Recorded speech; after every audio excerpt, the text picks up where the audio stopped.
Hey there, Mark Brown. Watching a true pro. You and I, with National Speakers Associations, Toastmaster conventions, any convention, we see pros all the time. But when somebody stands out to you and me, like that's a big deal because we've seen so many. We have. And it's one thing to, connect with the audience and own the stage. But when when you get us to say, wow, that's a big deal. So, Mark, you said that you were sitting there watching at the Toastmasters convention, Lisa Nichols. Yes, sir. Opening keynote. And she was amazing. Let's talk about what it means when you're watching a true pro in action. Anyone can give a presentation. Few deliver unforgettable presentations. What's the difference? You're about to find out. Welcome to the Unforgettable Presentations Podcasts with your hosts, world champion speakers and coaches Mark Brown. Your life tells a story, and there's someone out there who needs to hear it. And Darren LaCroix. Stage time, stage time, stage time. Ready for some powerful presentation ahas? Let's dive right in.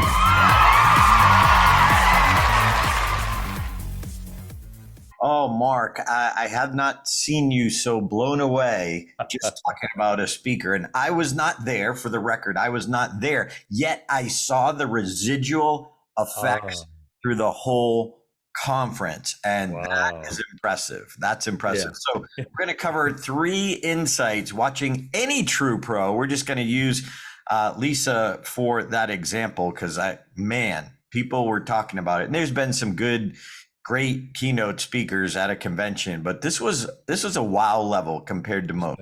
Oh, definitely. First thing you noticed was her engagement. It's instant engagement with the audience. Now, Darren, she used the tool that you also use when you introduced an intro video to whet the appetite. And the intro video, when done well, can really set the audience up to receive the speaker. So when she came on stage, we were ready to receive her. But the first thing that got me was the radiance in her smile. It sounds like a small deal, Darren, but very often you come on stage and you're ready to see the audience and you're like, wow, and I'm going to have this demeanor. She just came on and she had a brilliant, bright smile. She was dressed radiantly. She exuded presence and immediately she engaged the audience. She was aware where everybody was. 1,000 people in the room, and she was just right there, boom, boom, boom. And her eyes, her smile, her presence, her energy. It was as if she got herself ready before she even got backstage. And I say that because I know you also prepare yourself before you go on stage. You ask yourself some key questions. So when you come on stage, instantly you are on. And I encourage everyone to think about that. We often think of the moment we go on stage.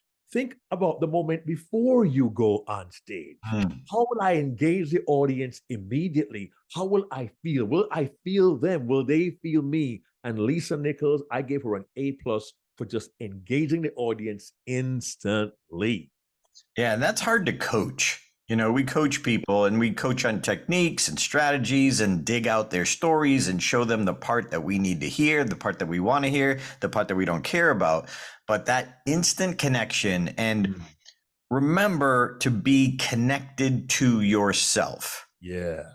And totally present, which is easy to say. And if you're listening and saying, yeah, I know that, be careful. Because when you say I already know that, but do you know that and do that to the deepest level? That when you walk out there, and Mark, we just had this past weekend, Chris McGuire, Butch Bradley, and me, we did the humor boot camp, and we had getting people up on stage. And there was one of our students, Artrell, who he just came up there and he was so loving the moment that he stood out before he even spoke. We were talking about that too. And I brought up the fact that in my old stand-up days with Vinny, he would teach us, in his living room, we're literally practicing how to pull the microphone out of the stand. Like, that's it.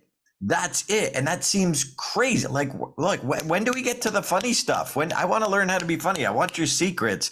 And I was totally missing the importance of this. And here's what Chris McGuire said. And if you don't know Chris, we had him on an interview a few weeks ago, and he is head writer for Arsenio Hall for 158 shows, a lot of the Comedy Central comedy roasts. One of the producers of the Snoop Dogg, Martha Stewart show. Like, writing is his thing. And here's what he said, Mark: the first second and a half. Wow. The first second and a half is critical. And that sets the tone of whether you got to, bear down and do some work, or if you're there instantly, if you're there loving the moment when you walk out on stage. Mark, I remember the story of you literally on the stairwell with your hand on the railing, just when you were waiting for them to introduce you. And then when they finally did, you launched yourself up the stairs. But here's the key: that excitement, it's not about you. It's about your being present to connect instantly. Yep.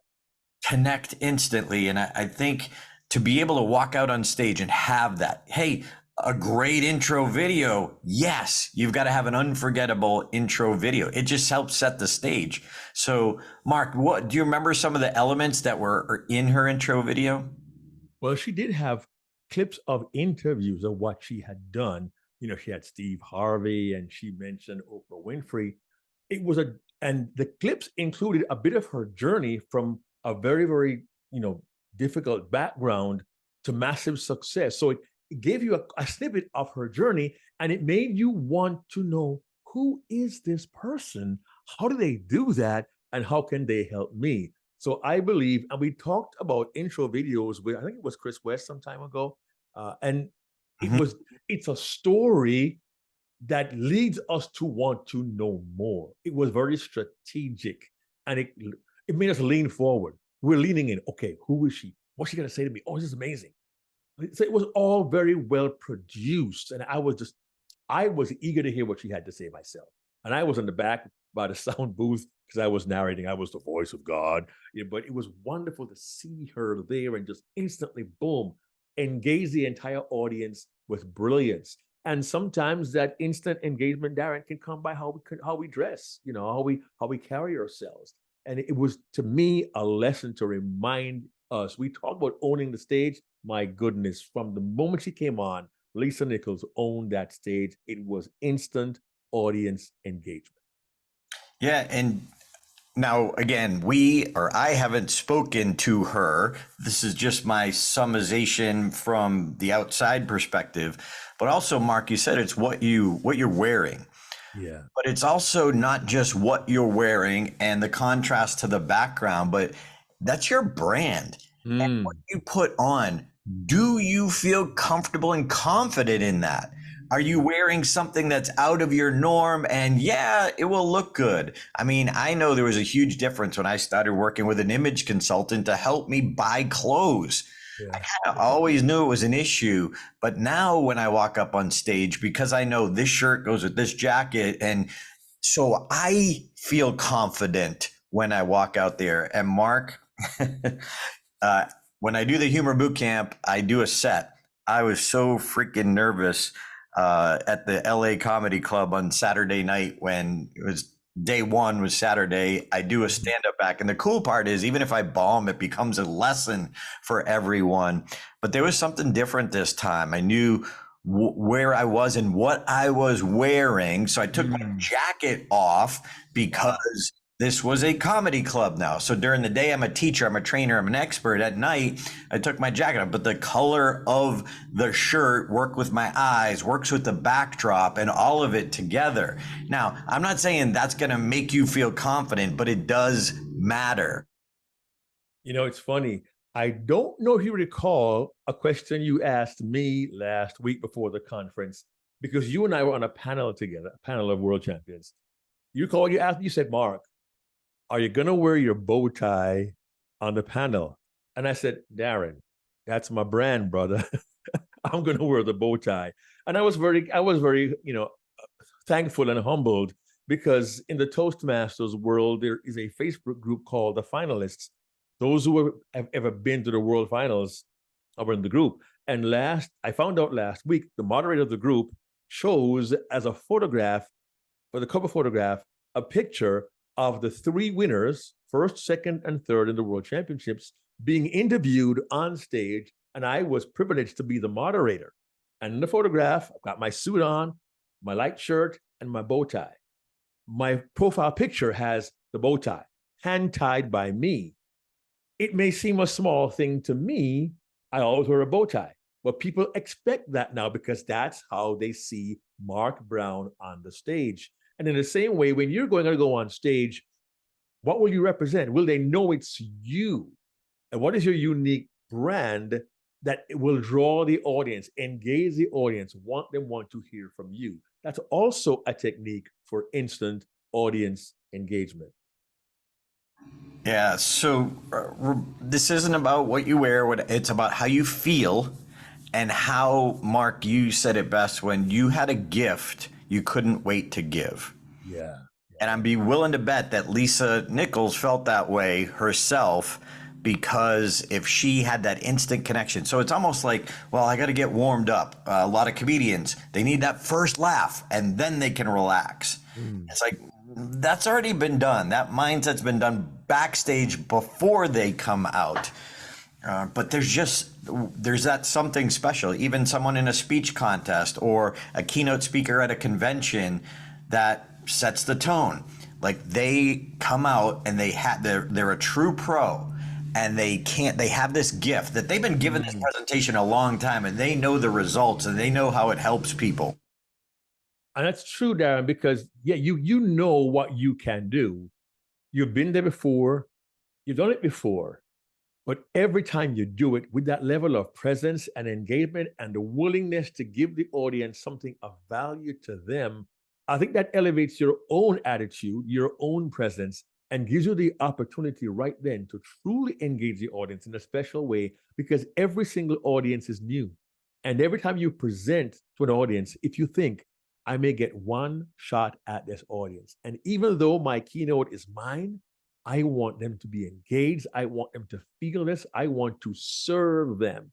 And I believe that mindset also helps us to engage the audience and keep them engaged through the entire presentation. Yeah, and if you love that moment, if you love that audience, if you really care about them, I think that's part of the critical essential to instant engagement. You love them. You realize it's a privilege. You realize you want to help them. You realize you've been given this privilege. So, Mark, there's a comedian, Toastmaster speaker named Evan Green, who was the host on Saturday night when I was going up there. And the host does 10 or 15 minutes before he brings up, I was just a guest spot. I was just doing 5 minutes. But I stood on the side and watched the audience, and they were a great audience. They were leaning in, hinging on his every word, and he just had them. Well, that set the stage for me to be able to walk out more confident that, okay, I just need to connect with them and their energy where they're at, and then take them where I want to go. I didn't have to, it's the host's job to kind of congeal them, but he had them right from the beginning. So it was easier for me when he passed the baton to me to now just love on them and connect to them. And I had a different level of confidence. Some people who had been there and saw me last year, because at the humor boot camp last year when I did this, I was way more nervous. But this time I had a lot more confidence. And, look, it's a different muscle. I do this twice a year. So people are like, why are you nervous? I'm like, yeah, I go up on stage, but guess what? These people don't care about my experience, about I'm an author, about I won the world championship. They don't care. They just want me to make them laugh. That's it. So I felt a little bit of that, but it goes back, Mark, to I love them. I love the opportunity. I didn't have the pressure of having to do 45 minutes I just brought my best 5 minutes and it was noticed, but I think it came from how I walked up there. So for you want to be a true pro. observe. Like this is what Mark and I do for a living all day long. We coach people, but that doesn't mean we don't have more to learn. That doesn't mean we don't sit and watch and observe. And when somebody wows them, just like we're talking about now, we don't step back. What did they do? How did they do it? How did they do it their way as opposed to some technique or somebody else's? How did they adapt it? And she was absolutely wonderful, Darren. So I would just say this: instant audience engagement makes your job that much more easy, because in effect, when you do this well, you establish a relationship with the audience, and that sets you on the right path, have the impact you really want to have, your message, your humor, your personality, and your entire self involved. That's how you really get the audience to love you, to connect with you, and to stay with you to the very end, take your wisdom, and to follow your call to action. Nice. Something else she did, Darren, was very important too. You know, people may say, wait, she was great. Yes, but she did something I admired greatly. I don't know if everyone caught this, Darren, but Lisa Nichols had a note card with her, which she put on the lectern and left it there and came forward. And yes, I know. Wait, she had a note card. She's been on Steve Harvey, on Oprah. She's been all over she's amazing. A note card. And Darren, when I tell you that this pro, who was amazing, brought a note card and put it on the lectern, what comes to your mind? First thing is, some people in some speaking organizations, you should never use notes. Why? She was not concerned about looking perfect. She was concerned about serving her audience. I want to repeat that. Lisa Nichols was not concerned with perfection. She was concerned about loving and serving her audience. And I'll tell you, if the best way to serve your audience is to put a note card on the lectern and look at it once in a while, then do it. Darren, you were speaking at a convention one day, and you asked a question. How many of you, no, you didn't say how many. I think you said, raise your hand if you want to look good on stage. You remember that question you asked? Oh, I remember. One of my favorite jokes. All these hands, and your answer was, let it go. Let it go. I can't do a very good Darren LaCroix impersonation, but it's so true. And many of us feel we have to be so good, so perfect, so poised, and look great on stage. And sometimes the best way to reach your audience is to make sure they get the benefit of everything you have for them. And if that means a 3x5 card or a little note card on a lectern, by all means, use it. They deserve your best, not you looking your best and being substandard. I'm going to stop preaching, Darren. Yeah, what's really good, Mark, is, sometimes early on, we're taught some things that early on, I get it. Like, you're not supposed to read your speech. That's true. Right. You're not supposed to read it. She wasn't reading it. No. But if she was looking on occasion at note cards in between points or when she was getting a big laugh, if that note card helps her to be more present, that connection is what happens. And you don't have that connection if you're in your head. Like I always say, if you're in your head, your emotions are dead. So if that gave her some confidence to make sure she hit the key talking points that she wanted to hit, then use it, because that's what a true pro would do. A true pro would do whatever they could to stay present, connected with their audience, and serve them and hit the talking points that they had planned on. So if that's right, using a note card, that's very different from having notes and reading them. Yeah. That's a whole different ballgame. Yeah, unfortunately, we people often think of notes as being a crutch or being a liability. Technically, many of us use more notes than we admit. We call them PowerPoint slides. Okay, let's be real here. Yep. Many of us, and I have been known to say, let your slide be your guide. Let your slide be your guide. I have said that, I have used it, and there's no doubt it works. Having a note card at your disposal does not prevent you from serving well. And it's time for a confession. It's been 9 years. I'm going to confess something. Okay. In 2014, I gave a keynote in Kuala Lumpur, Malaysia, at the Toastmasters convention there. And I had been struggling to make sure everything was right. I had worked on the speech, but I was doing several duties at the convention. So I wasn't fully focused on just the keynote. And the afternoon of the keynote, I kind of got my act together, and I'm just, my brain was going so fast. I took some sheets of paper, Darren, and we're on a large stage, elevated, with a lip in the front where they had lights under the lips to hit the backdrop. Yep. And all the LED, it was an LED screen behind me, really, really cool. And I had laid out sheets of paper at different points on the stage as reminders to me of what points I wanted to make at which place on the stage. And for me, it was tremendously helpful.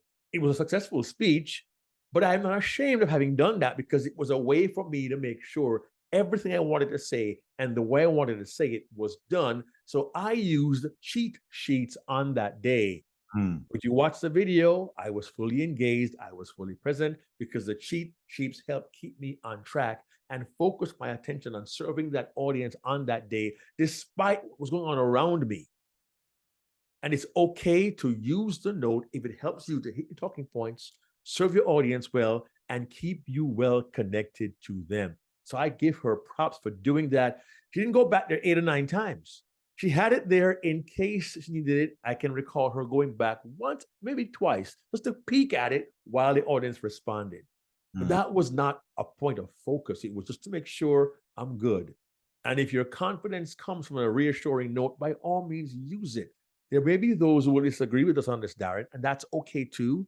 Yep. But what I saw was a pro knowing if I need a little guide, I'll take a quick peek. It'll help me out. And she was on, she flowed, she moved, and that helped her to do something else, Darren, that's really going to be important. It helped her to have the confidence to work the room masterfully. And when I say work the room masterfully, most presenters will use every inch they can of the stage in the best way possible. Lisa Nichols took it one step further. She came down from the stage into the audience and interacted with the audience in a very personal way. Literally, Lisa Nichols knew how to work that room. You could hear the audience responding. You could hear cheers and laughter and applause. And she would seem to move in that direction, feed on it, and then interact. At one point, she got real close to the audience and she did a cool thing. She had a through line in her presentation. She set it up as if we were here at convention and Lisa Nichols just stopped by for a half an hour to talk to us. And she kept saying, I just stopped by to tell you. And man, I just stopped by. And she walked down one particular aisle, saw a gentleman. He had a unique color, I think it was pink color suit on. And she was talking about being diverse and loving all kinds of people. She got up close to him. She put her hand out while she spoke. He stood up. She looked him in the eyes. She talked to him, but she talked to all of us. And it was just masterful the way she did it. She kept moving, said, just stop by.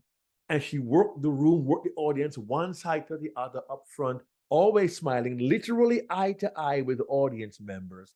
And I, as I said, was at front of house in the back booth with the producer and my show caller and the sound guy. But I felt engaged even back there behind the barrier because she masterfully knew that the room was with her. And even though she was moving about the room, I don't believe at any point, any particular side felt abandoned because she would talk to somebody on her left, but still look to the right and say a few words, come back. So she was aware of where everybody was in a room that seated 1,000 people. She worked the room masterfully, inserted her line, I just stopped by, and we just felt she came by to talk to us for a while. What an experience, what a feeling. And I challenged you, my friends, if you've thought about, might it be appropriate to come down and talk to people? If that's what you feel works for you, by all means, work the room in the best way possible. I will never be Darren LaCroix. This man can work a stage in an amazing way I know I can't. In the past, I have stepped down I have gone into the audience when it was appropriate to do so. But what is your best method of making sure the room is engaged and working the room so people feel you're having that one-on-one with them? All I can say is watching Lisa Nichols do it for me was impressive. And I really enjoyed the experience of watching a true pro in action. See what I did there, Darren? Nice. Nice. Yeah, I think, Mark, it was Bill Gove, and if I'm misquoting, please let us know. I just want to acknowledge who I think it came from, but Bill Gove back in the day said the difference between a good speaker and a great speaker is 100 speeches. Mm. And I've heard many NSA mentors, National Speakers Association mentors, say, hey, people new or emerging, they want help. They say, go give 100 speeches and then come back and we'll talk about what you learned.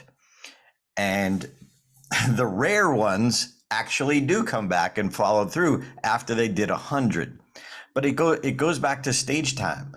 Stage time, stage time, stage time. You learn to work a room if it's part of your style. Right. And how do you individually, for your style, work that room? And you may see speakers like her who go out into the audience and think, oh, I need to go out into the audience. Well, maybe not. But if you choose to, you need to do it your way and your style. And a few times you're going to do it wrong. But you got to be willing to do it wrong to get it right. So it becomes a part of you. Sometimes, Mark, when I'm speaking at a convention or conference, I remember when I spoke to Miracle Ear, I spent the day with them beforehand. I took notes. I met people. I found out their stories. I heard their stories. I heard how they tied into what I was speaking, which is the reason I do it. And so I will, at the beginning of my speech, hey, before we get started, I'll go right out to the audience and stand with these people that I'm talking about. Oh, I met Todd, and Todd was this. And I met Barbara, and Barbara did, oh, you know what? You may not know this, but this guy who worked for Miracle Ear, he runs a marathon every month or something like that. And I edified him, I held him, but I'm standing with them in the audience. And I love that. That's my, one of my things when I'm doing this, instead of just pointing them out from the stage, I'm pointing them out with a handshake. And one of my marketing pictures is me giving this guy a high five when I'm standing on a chair. So everyone can see me because I'm short. So I'm literally standing on a chair and he's sitting in his chair and I'm giving him a high five. But that's, when I watched early on when I was studying Stephen Wright and Robin Williams, two bipolar opposite comedians, but I love them both for different reasons. I remember I loved the playfulness of Robin Williams. I loved when he went into the audience. Well, if I love doing that, I'm going to be willing to do it and do it wrong so I can learn how to do it my way when I do it. So I don't always go out into the audience. However, I do go out into the audience when I'm talking to individuals one-on-one like that. Now, there may be other places. And Mark, you've seen me, I think when you and I were at NSA Georgia, I go and I sit down on the edge of the stage and I just talk to them. Right. Well, that's when it's like, hey, pull up a chair. I do that to engage them, but I'm super comfortable with it. And they have a different feeling when I do that. But I love doing those things. That works for me. But I did it wrong before I figured out how to do it right my way. And then it becomes natural. It becomes a part of who you are.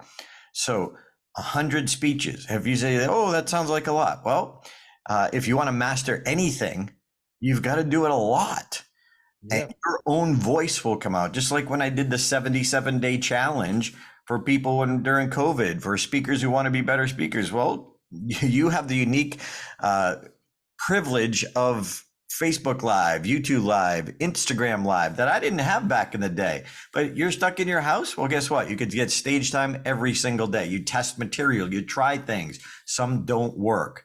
So you got to figure out, you listening to this, how you best work the room. It may not be going out into the audience, but how does that person know?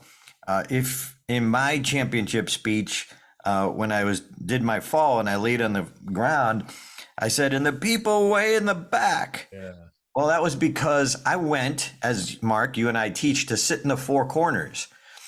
Sit in the front left, front right, back left, back right, the back right mostest, and the front right mostest, and the front left mostest, and the back left mostest. And I was sitting back there like I teach.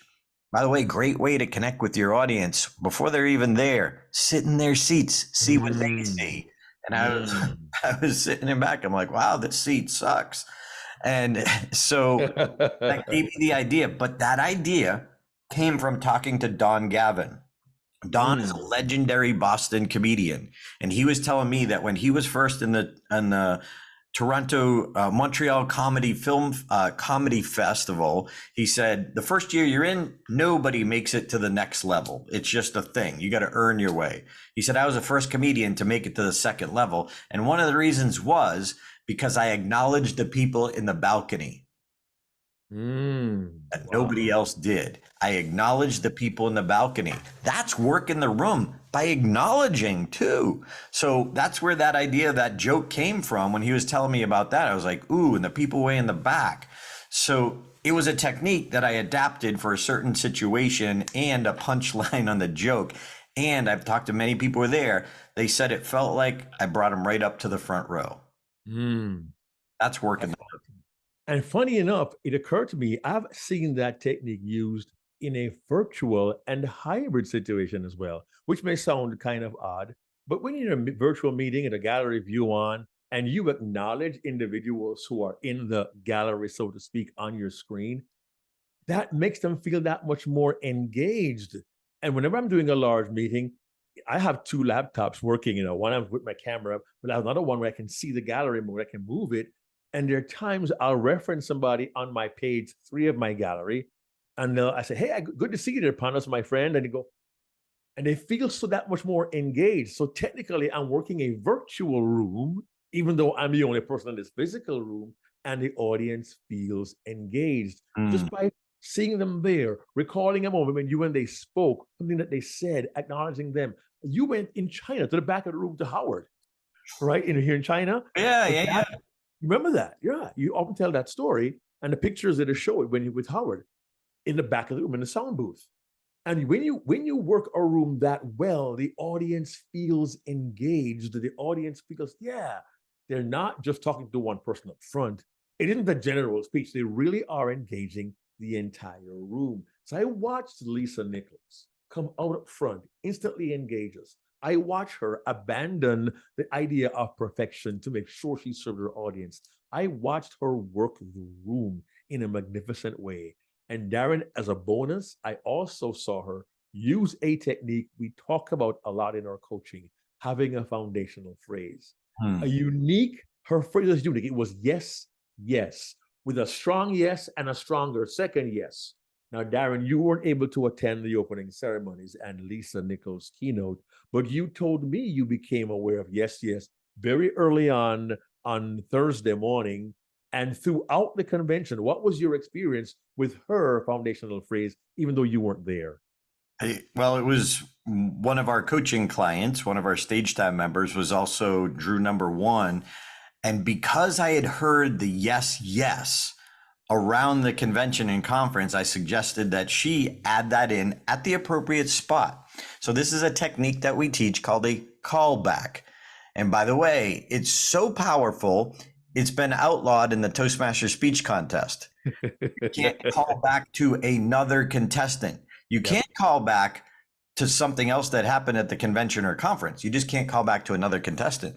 So it was so apparent that I saw almost every speaker on stage. Yes, yes. And even though I wasn't there, I knew what was happening, but the magnitude of how many people were calling, and it always created a connection.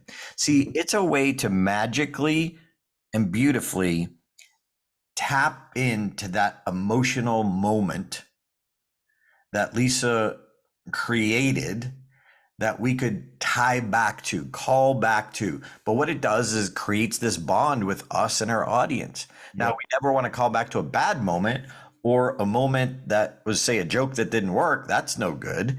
But we want to call back to those, as Mark, David's line, the magic moments Yes.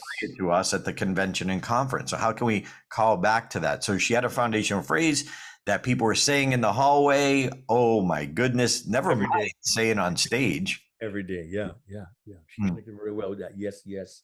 And you talk to anybody who went to convention and say, yes, yes, their faces light up. Because again, Lisa Nichols, a true pro, used these simple tools, came across as supremely conversational, told endearing and engaging stories. And even when the audience were trying to get ahead of her in her story, she had a way of just, no, hang on.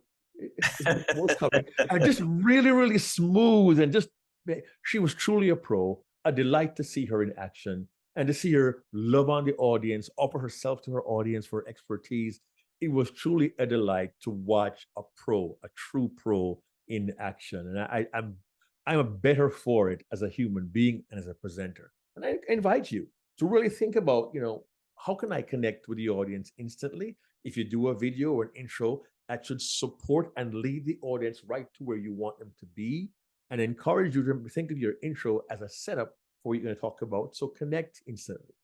Don't be concerned with perfection. If you need a tool to help you, use it. And when you use it well, you'll get the results that Lisa Nichols got. And number three, just one of my favorite lines, one of my own foundational phrases is, don't be perfect, be present.